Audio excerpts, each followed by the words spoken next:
As most of you know, Mr. Martin Bandle recently wrote a book about the Epic of Gilgamesh.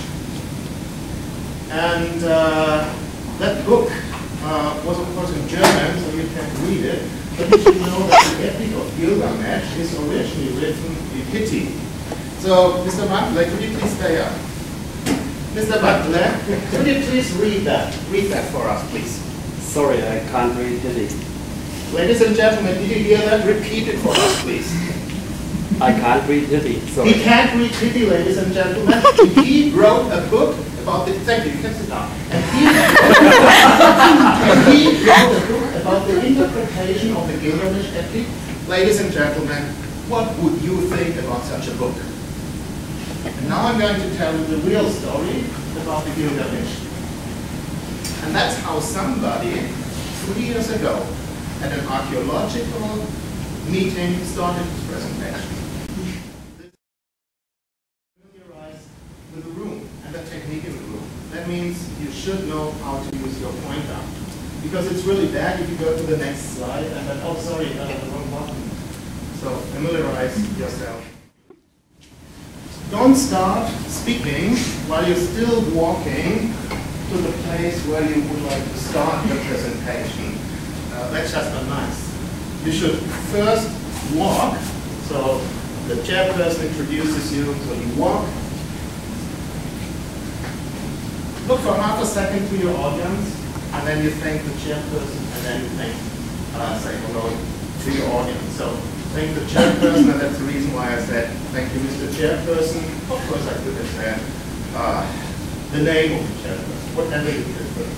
Then you should also greet your audience. It's just nice to say good afternoon, ladies and gentlemen, or good afternoon, friends, or good afternoon, colleagues, or good morning, whatever you like to do.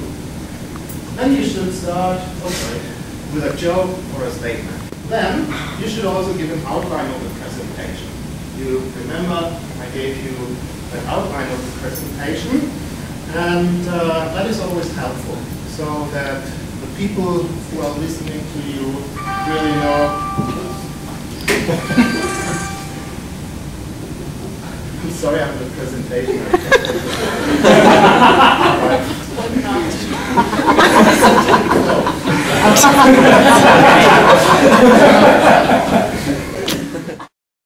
Now let's come to the presentation itself. You have the beginning, you have the end. Now let's see what we have inside. You should speak to your audience. It's not necessary to speak to your slides, because you already know your slides. And if you speak to your slides, nobody will understand you. And you also should speak loud enough.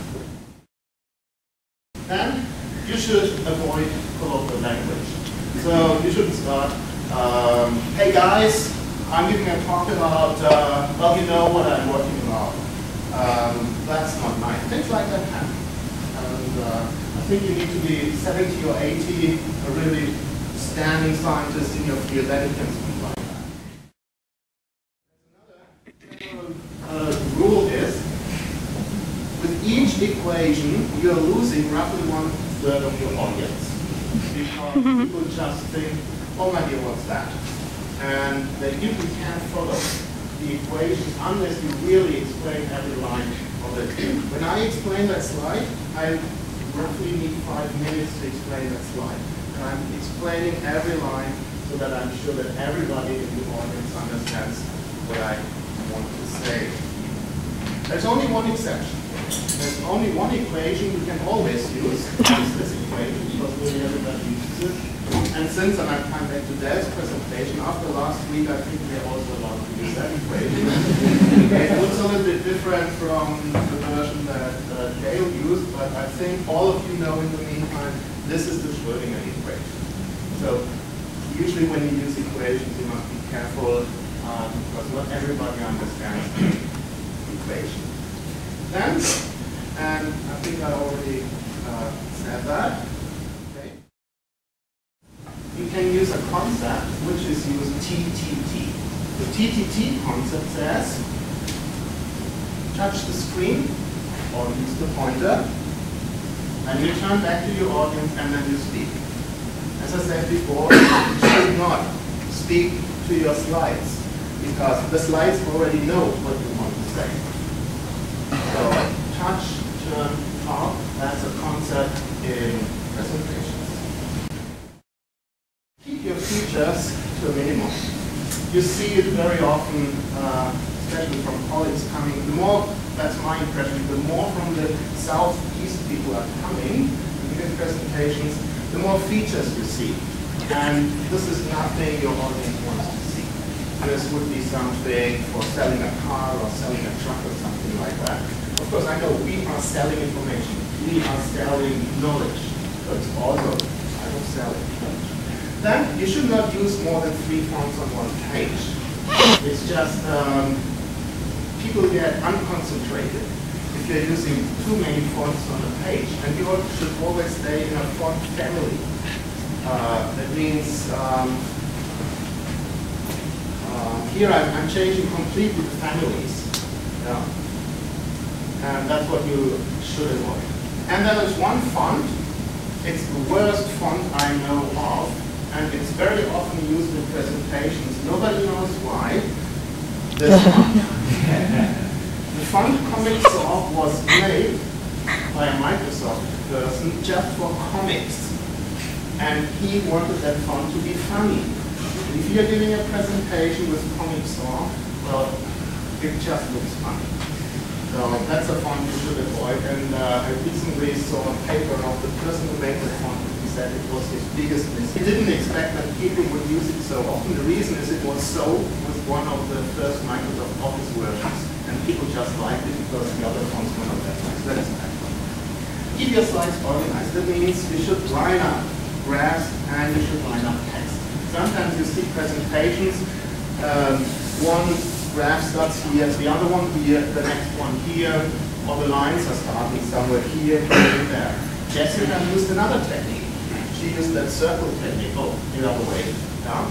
So in that case, of course, it's just not possible to line up the graph and the text because I think she wanted to show us an evolution or something like that. So that's, of course, different technique.